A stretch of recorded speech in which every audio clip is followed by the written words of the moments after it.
കർഷകർക്ക് വേണ്ടി ശബ്ദമുയർത്തുന്ന പാർട്ടിയാണ് കോൺഗ്രസ്. ഛത്തീസ്ഗഡിൽ പക്ഷേ ഭരണത്തിൽ BJP ആണ്. എങ്കിലും പിന്നോട്ടില്ല എന്ന് അവിടെയും കോൺഗ്രസ് പ്രഖ്യാപിക്കുമ്പോൾ സംസ്ഥാനം കലുഷിതമാവുകയാണ്. വളത്തിന്റെ പേരിൽ ലക്ഷക്കണക്കിന് കർഷകരാണ് BJP സർക്കാരിന്റെ ചതിക്ക് ഇരയായത്. ഇതോടെ പ്രതിപക്ഷത്ത് വെറുതെ ഇരിക്കില്ല എന്ന് പ്രഖ്യാപിച്ച കോൺഗ്രസ് സംസ്ഥാനത്ത് വലിയ പ്രക്ഷോഭ പരമ്പരകൾക്കാണ് തുടക്കം കുറിക്കുന്നത്. നിയമസഭയ്ക്കുള്ളിൽ തുടങ്ങിയ പ്രതിഷേധ പരിപാടികൾ കോൺഗ്രസ് ഛത്തീസ്ഗഡിന്റെ വിവിധ മേഖലയിലേക്കും വ്യാപിപ്പിക്കുകയാണ്. 2025 ഖാരിഫ് വിള സീസണിൽ സംസ്ഥാനത്തിന് 3,10,000 മെട്രിക് ടൺ വളമായിരുന്നു കേന്ദ്രം നൽകേണ്ടിയിരുന്നത്. എന്നാൽ സംസ്ഥാന സർക്കാരിന്റെ പിടിപ്പുകേട് കാരണം ഇത് കൃത്യമായി കർഷകരിലേക്ക് എത്തിയില്ല. ഇതാണ് കോൺഗ്രസിനെ പ്രതിഷേധത്തിലേക്ക് ഇറക്കാൻ പ്രേരിപ്പിച്ച ഘടകം. ഈ വിഷയം സഭയിലെത്തിയതോടെ കോൺഗ്രസിന്റെ 35 MLA-മാരാണ് പ്രതിഷേധവുമായി രംഗത്ത് വന്നത്.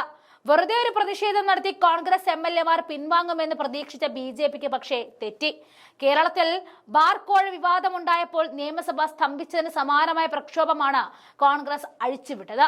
ഇതിന് പിന്നാലെ 30 കോൺഗ്രസ് MLA-മാരെ സഭയിൽ നിന്നും പുറത്താക്കിയാണ് സ്പീക്കർ BJP-ക്ക് വേണ്ടി തിരിച്ചടിച്ചത്.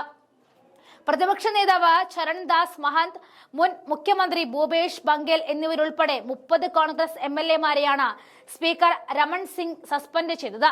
സഭയിൽ നിന്നും പുറത്തു പോകാൻ ആവശ്യപ്പെടുകയും ചെയ്തു. എന്നാൽ സ്പീക്കറോട് പോയി പണി നോക്കാൻ പറഞ്ഞ കോൺഗ്രസ് MLA-മാർ സഭയിൽ തന്നെ തുടരുകയാണ് ചെയ്തത്.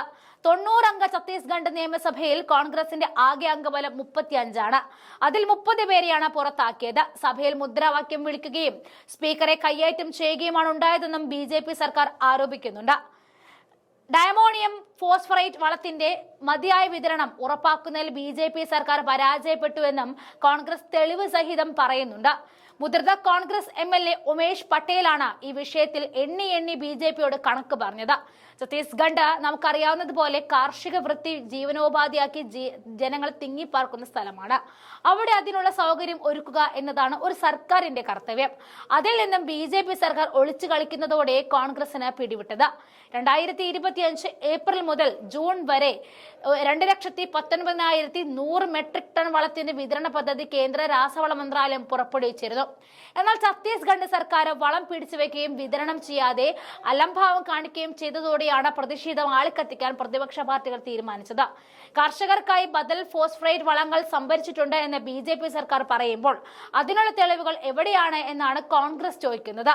ഇതുവരെ മൊത്തം ആവശ്യത്തിന്റെ 50% പോലും വിതരണം ചെയ്തിട്ടില്ല എന്ന് പ്രതിപക്ഷം ചൂണ്ടിക്കാണിക്കുമ്പോൾ അതിൽ ശ്രദ്ധ തിരിക്കാനാണ് BJP കോൺഗ്രസ് MLA-മാരെ പുറത്താക്കി കളം പിടിക്കാൻ ഒരുങ്ങുന്നത്.